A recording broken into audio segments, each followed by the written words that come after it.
नमस्कार दोस्तों, स्वागत है आपका रैंकर्स गुरुकुल परिवार में। और जब से रिजल्ट आया और जब से इतनी ज़्यादा कट ऑफ गई है, तब से एक ही आवाज़ उठ रही है कि क्या एसएससी के रिजल्ट में कोई स्कैम हुआ है, क्या कोई धांधली ऐसी हुई है जिसकी वजह से इतनी ज़्यादा कट ऑफ गई है। तो हम जब भी वीडियो बनाते हैं तब बड़े डिटेल्ड एनालिसिस के साथ बनाते हैं, बहुत रिसर्च करने के बाद आपके लिए वीडियो बनाते हैं। और आज ये वीडियो लास्ट तक देखिएगा और लास्ट में कमेंट में आप लोग डिसाइड कीजिएगा, आप लोग बताइएगा कि हुआ क्या है। बहुत सारे फैक्ट्स हमारे साथ हैं, उस पर हम डिटेल में बात करेंगे। बाकी आगे की डिटेल आपको आदित्य रंजन सर बताएंगे। जय हिंद सभी को। देखिए, असल में क्या हुआ कि एक एसएससी के माध्यम से पेपर होता है जो एसएससी सीजल है, ठीक है। और इस बार 2024 के पेपर में काफी ज्यादा बवाल हुआ है हर जगह पर। और कुछ पक्ष ऐसे हैं जो ये कह रहे हैं कि इसमें स्कैम है, और कुछ टीचर्स का ये कहना है कि नहीं, इसमें कोई स्कैम ही नहीं हुआ है, बड़ा सही हुआ है, ठीक है। अब देखिए, मेरी बात यहाँ पर ये है कि स्कैम है कि नहीं है वो तो वीडियो के अंत तक आपको सारी बातें मैं बता ही दूंगा, कुछ प्रूफ्स के साथ में, और कुछ बातें मैं आपसे भी ले लूंगा। मेरा मात्र यहाँ पर इतना कहना है कि देखिए, काफी सारे टीचर्स थे जिन्होंने अलग अलग वीडियो बनाई। यहाँ पर शुरू में भी काफी सारे टीचर्स वीडियो बना रहे थे, वैकेंसी को देख करके सब कट ऑफ प्रेडिक्ट कर रहे थे, जिसमें लगभग सब लोगों का जो कट ऑफ जा रहा था 130-140 के बीच में जा रहा था, क्योंकि वैकेंसी इतनी थी। तो मेरा सवाल आप सभी लोगों से एक ही सवाल है कि क्या वाकई में आपको लगता है कि कट ऑफ इतना जाना था? क्या ये सीरियल वाइज रोल नंबर है? क्या ये मामला है? ये सारी बातों को आप एक बल साइड करके अपने दिल से, अपने ईमान से पूछें यहाँ पर कि क्या आपको लगता है कि 2 सालों के अंदर में कंपटीशन इतना बढ़ गया, लोगों के पास में इतना कंटेंट आ गया, इतनी सुख सुविधाएं आ गई कि वो 153 से ऊपर तक कट ऑफ जाने की नौबत है, वो भी इतनी वैकेंसी के बाद। और अगर इतनी वैकेंसी पर 153 जा रहा है तो अगली बार तो 160 165 जाएगा। तो मेरा सबसे पहला सवाल यहां पर यही है कि क्या कट ऑफ सच में इतनी जानी थी? क्योंकि मेरे भाई, जब तक कट ऑफ नहीं आया था तो लोग पता है कितने स्कोर बता रहे थे, 130 135, और यहां पर तब बता रहे थे जब मेंस का बैच का अनाउंसमेंट हो रहा था। तो क्या मैं ये समझू यहां पर कि ये जो बताया गया स्कोर था ये बैच के अनाउंसमेंट के लिए था कि ज्यादा से ज्यादा बच्चों को बैच में लाया जा सके, या वाकई में प्रेडिक्शंस इतने कहते थे लेकिन अचानक से अब जाकर के मेरे भाई जो है जुबान बदल जाता है और ये कहा जाता है कि नहीं, हम तो 4 साल से बता रहे थे कंपटीशन बहुत हाई हो चुका है और 150 से ऊपर कट ऑफ जानी थी। मुझे ये थोड़ी सी 2 बातें समझ में नहीं आई। अगर आपको समझ में आई तो कमेंट बॉक्स में जरूर बताइएगा। दूसरी बात मैं आपसे कहता हूं, हमें कोई री एग्जाम नहीं चाहिए, हमें तो भाई मेरे क्लैरिटी चाहिए, ठीक है। हम अपने स्टूडेंट्स को पढ़ाते हैं, दिन रात एक करके पढ़ाते हैं। भाई, कल रात को 12 बजे हम लोग सारी टीम हमारी दिल्ली में आई। आपको पता है कि पटना में हमारा मीटअप था और उसी दिन से ये सारा तमाशा शुरू हुआ। बच्चे क्वेश्चन कर करके परेशान कर चुके थे, उन्हें ऐसा लग रहा था हम इसमें इंटरेस्टेड ही नहीं है। बट हम उन्हें कैसे बताएं कि जो भी बातें हम लोग कहते हैं वो सारा का सारा फैक्ट बेस्ड बात कहते हैं, एक डेटा निकाल करके बात कहते हैं। ऐसा नहीं है कि गलती हमसे हो नहीं सकती, हो सकती हैं, लेकिन अगर कोई पक्ष में बच्चों की बात कर रहा है तो हम उस पर पर्सनली नहीं जाए, हम उसका विरोध ना करें। कहां पर अगर कोई बात वो सही है तो उसकी बात को हम सामने रखें, ठीक है। बहुत अच्छा लगा, आज पूरे दिन हम लोगों ने सिर्फ टीचर से अलग अलग जगह पर बात की, अलग अलग न्यूज़पेपर्स में हमने जाकर के सर्च की कि असल में मुद्दा है क्या, किस तरीके से गलती हुई है, हुई भी है तो बच्चों का कितना नुकसान है। तो हमें उसके ऊपर में बात करना चाहिए, ना कि मेरे भाई उधर उधर की कोई बातें, ठीक है। एक छोटी सी बात मुझे थोड़ी हर्ट हुई, वो यहां पर यह थी कि एमटीएस का पेपर लीक हो सकता है लेकिन सीजल का नहीं हो सकता। भाई देखो, ऐसा नहीं है। जो सेंटर से अगर बेईमानी हो रहा है ना, तो उस सेंटर में चाहे एसएससी का हो, रेलवे का हो या बैंकिंग का कोई भी पेपर कंडक्ट हो रहा है तो उसकी भी लीक होने की संभावना है। अगर दीवार को छेद करके तार आर पार करके मेरे भाई एक सिस्टम की जगह बिठा करके दूसरे से पेपर दिलवाया जा सकता है तो ये सीजल में भी हो सकता है। बस फर्क कितना है यहां पर कि अगर 1000 में वो 1-2 है तो पकड़ में नहीं आते हैं, तो लोगों को लगता है करप्शन है ही नहीं बल्कि एक गलत बात है। मैं आपको सारी बातें बताऊंगा। एक छोटी सी बात और है जो मुझे लगता है थोड़ी समझ जानी चाहिए। काश अगर मतलब जो है ये कोई सिलेक्टेड बंदा बोलता तो समझ में भी आता। अब सिलेक्शन का अभाव यही है, इसीलिए मैं कहता हूं कि जो सिलेक्टेड ले चुका है ना, सिलेक्शन ले चुका है, उसको इस रास्तों का बहुत अच्छे तरीके से पता है कि 120 तो तुक्का मारने से आ जाते हैं। कब आए भाई, किसके आए यहां पर बताना, और अगर आ जाते हैं तो आपके सिलेक्शन क्यों नहीं हुए, फिर पेपर तो आपने भी दिया हुआ था। तो ये बातें कह के बच्चों को डिमोटिवेट ना किया जाए तो अच्छा है। मुद्दा एसएससी स्कैम है, मुद्दा तुक्का और 120 नंबर नहीं है मेरे भाई। कोई आपको भी पता है कि जिन बच्चों को आप भी पढ़ाते हो, हम भी पढ़ाते हैं, अगर वो 120 नंबर पे तुक्का मार मार के सिलेक्शन ले जाते फिर तो सबका हो जाता है यहाँ पे। तो ये एक फर्जी बात है, कृपया करके ऐसी बातें ना करें तो ज्यादा अच्छा है। तीसरा यहाँ पर था कि लगातार के ये 10 बच्चे हैं। मुझे लगता है गणित में मैं पढ़ाता हूँ अरिथमेटिक प्रोग्रेशन, ठीक है, ज्योमेट्रिक प्रोग्रेशन, यहाँ पे श्रेणी पढ़ाता हूँ, और लगातार जो शब्द होता है ना वो तब होता है जब सीरियली होता है। 86 के बाद में 90 को आप लगातार नहीं कह सकते, इसके बीच में लोगों का गैप है। 90 के बाद में 98, 98 के बाद में 99, सिर्फ 2 ही लोग ऐसे हैं जो साथ में हैं, क्योंकि ये भाई साहब ने कहा 2022 के रिजल्ट में भी तो लगातार रिजल्ट आते थे। कहां है लगातार? 3 कैंडिडेट भी अगर एक साथ पर कहीं पर भी आए हैं, 4 कैंडिडेट भी एक साथ कहीं पर भी आए हैं, तो आप बताइए 6 के बाद में 9 है, 9 के बाद में 15 है, 15 के बाद में 18, 18 के बाद में 19 है। कहां पर आपको लगातार दिख रहा है? लगातार क्या है मैं आपको उसकी परिभाषा समझाता हूं। देखिए 2024 का रिजल्ट है जिसके ऊपर में इतना बवाल हो रहा है। लगातार मेरे भाई यहां पर ये है कि 85 के बाद 87, 87, 88, 89 इसको लगातार बोलते हैं, जहां पर 3 कैंडिडेट के एक साथ रिजल्ट आ गए। उसमें सबसे बड़ी बात यहां पर यह कि आपने कहा 7 और 8 कैटेगरी वाले जो हैं वो लगातार आए हुए हैं, ऐसा बिल्कुल भी नहीं है। इन सब की जो कैटेगरी है वो अलग अलग है और सिलेक्शन भी इसी कैटेगरी में ही इन्होंने लिया हुआ है। अगर आप देखेंगे तो 6 नंबर है मेरे भाई यहां पर ओबीसी, जी नंबर है ईडब्ल्यूएस, 1 नंबर एससी, 6 नंबर है फिर यहां पर आप ओबीसी, 9 नंबर आपका हो गया जनरल। और ना सिर्फ एक बच्चों का बल्कि कई सारे बच्चे ऐसे हैं जो इन्होंने लगातार तरीके से सिलेक्शन लिया हुआ है। और आप देख सकते हैं 83 के बाद 84, 30 हो गए, 31 हो गए। यहां पर आप देखो ना लगातार 25, 26, 28, 30, 32 इस तरीके से करके बहुत ऐसे बच्चे हैं जिनका लगातार कंटिन्यूअस सिलेक्शन हुआ है। अब आप बोलोगे ऐसे पहले भी होता था, हम तो ये बात कह रहे हैं कि पहले का मुझे एक एग्जाम का ला करके लगातार के 3 या 4 कैंडिडेट आप दिखा दीजिए, मैं मान जाऊंगा वहां पर, क्योंकि हमने भी पेपर दिया है, हमें पता है यहां पर कि लगातार सिलेक्शंस नहीं होते हैं। ठीक है, काश आपने दिया होता, सिलेक्शन लिया होता तो आपको ये बात समझ में आता। अगर आप देखेंगे ना लगातार क्या होता है, आप देखिए ना 24, 25, 26 इसको लगातार बोलते हैं, 76, 77, 78 इसको लगातार यहां पर बोलते हैं। किस तरीके से बैक टू बैक यहां पर बच्चों के सिलेक्शंस हो रहे हैं। ठीक है, तो सबसे बड़ा जो डाउट हमारा क्रिएट करता है एसएससी के ऊपर में, वो क्या क्रिएट करता है मैं बताता हूं। पूरा दिन लग गया हमें ये सारी बातों को देखने में। सबसे बड़ा एक डाउट यहां पर लेकर के आया, वो ये आया कि एसएससी के द्वारा पेश की गई एक नई रोल नंबर जादुई सीरीज यहां पे। ठीक है, देखो अलग अलग पेपर जो होता है अलग अलग सेंटर्स पर हो रहा होता है आपका। ठीक है, कोई दिक्कत की बात नहीं है, लेकिन इस सेंटर की थोड़ी सबसे खतरनाक बात यहां पर यह थी कि इस सेंटर में बहुत कम कम गैप में ज्यादा बच्चों का सिलेक्शन हुआ है। मतलब कोई एक सेंटर है जहां पर 1000 बच्चे पेपर देने जा रहे हैं, तो वहां से 2 या 5 या 10 के रिजल्ट्स आ रहे हैं, लेकिन इसका जो सिलेक्शन का परसेंटेज है वो ज्यादा है। अगर आप देखोगे 95 के बाद 96 के बाद 97 फिर एक छोड़ करके 99, तो कितने खतरनाक तरीके से यहां पर आप देख सकते हैं 38, 39, 41, 47, 48, 50, 52, 53, 56। तो ये कैसे हो गया यहां पर? ये मिक्स कैटेगरी के स्टूडेंट है, कोई ये कैटेगरी का पर्टिकुलर है भी नहीं। यहां सबसे बड़ी बात यही जो है वो डाउट मुझे लेकर के आई कि ये जो सीरीज है एक बड़ा स्पेशल सीरीज है। और देख सकते हो 70 देखो 67, 68, 71, 75, 77, 80 कैसे पॉसिबल है किसी एक सेंटर से लगातार इतने सारे बच्चों का सिलेक्शन होना, किसी एक सेंटर का इतना परसेंटेज होना सिलेक्शन का, ये मुझे सबसे बड़ा डाउट लेकर के। तो इसीलिए अगर कहीं बात गलत है तो कृपया करके उसको ऊंची आवाज में दबाने की कोशिश ना कीजिए। अगर कोई टीचर उसका समर्थन कर रहा है तो यहां पर ये कह सकते हैं हाँ भैया डाउटफुल है, हम लोग मिलकर के इसके ऊपर में सॉल्व कर लेंगे, लेकिन उसको पर्सनल वे में लेकर के जाना ये बहुत गलत बात है। पर्सनल लेवल पर कोई भी किसी भी लेवल पर जा सकता है, मैं किसी को किसी अंत पर नहीं छोड़ सकता हूं, ना मुझे कोई छोड़ सकता है। इस बात को समझिए, मुद्दा यहां पर बच्चों के लिए है और मुझे लगता है उसके ऊपर में बात की जाए तो बहुत सही है।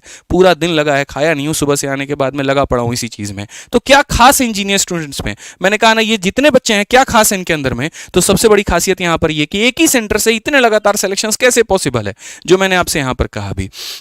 बहुत स्टूडेंट का सिलेक्शन लिस्ट 3 में नाम नहीं है। मैं आपको दूसरा सबसे बड़ा डाउट बताता हूं। देखिए मेरा डाउट है, हो सकता है मैं गलत भी हो सकता है मैं सही भी हो सकता हूं। जहां तक मैंने जांच पड़ताल की है मैं उसके आधार पे बता रहा हूं कि जैसे मैंने ये 3 बच्चों का नाम देखा, नवजोत सिंह, हेमंत खन्ना और निर्भय, ये 3 बच्चों का आप गजब का खेल देखेंगे भाई।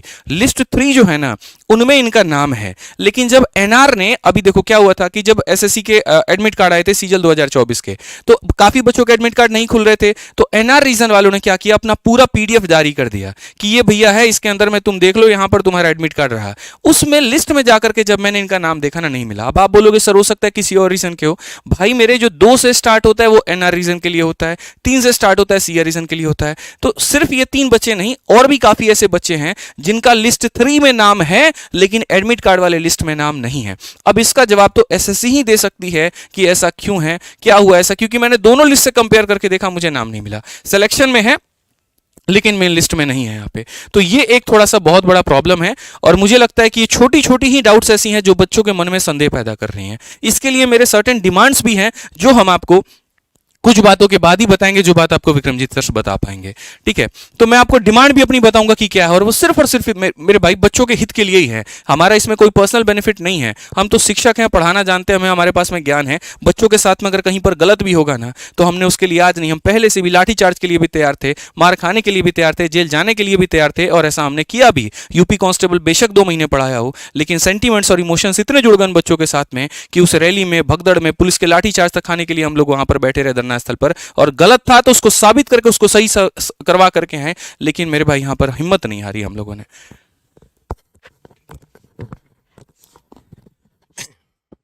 और बाकी अभी हमारी डिमांड क्या है और हमारी क्या, इनफैक्ट वो बच्चों की डिमांड होनी चाहिए और बच्चों को क्या करना है उसके बारे में हम बताएंगे। इसलिए आप लास्ट तक समझोगे तभी आप समझ पाओगे कि अब आगे आप लोगों को क्या करना है। तो सबसे पहले तो ये है कि 5 साल में कभी भी देखो 2017 का जो पेपर लीक हुआ था उस पर जो आवाज उठी थी, उसके बाद ठीक है टीसीएस आ गया, उसके बाद 5 साल में कभी भी कोई सवाल उठाया गया नहीं, उठाया गया इसलिए क्योंकि कभी कोई डाउट बना ही नहीं। लेकिन अब की बार लग रहा है तो सवाल उठ रहा है। भाई डाउट बना तभी तो बच्चों ने, पहले तो बच्चों ने ही आवाज उठाई थी, तभी तो बच्चों ने टीचर्स के पास फैक्ट्स भेजे थे, फिर टीचर्स ने और रिसर्च किया था, तब जाकर के ये आवाज उठी। तो जो हमारे डाउट है वो अगर मान लो नहीं भी है ना तो वो क्लियर किया जाए, एसएससी के द्वारा क्लियर किया जाए। अगर कोई डाउट है तो क्लियर कर दो, मार्क्स जारी करके और एग्जाम सेंटर जारी करके, ताकि हमारे पॉइंट्स क्लियर हो जाएं, हमारे क्या बच्चों के पॉइंट्स क्लियर हो जाएं कि भाई हमारे ये डाउट है और एसएससी के द्वारा ये चीजें क्लियर हो चुकी हैं।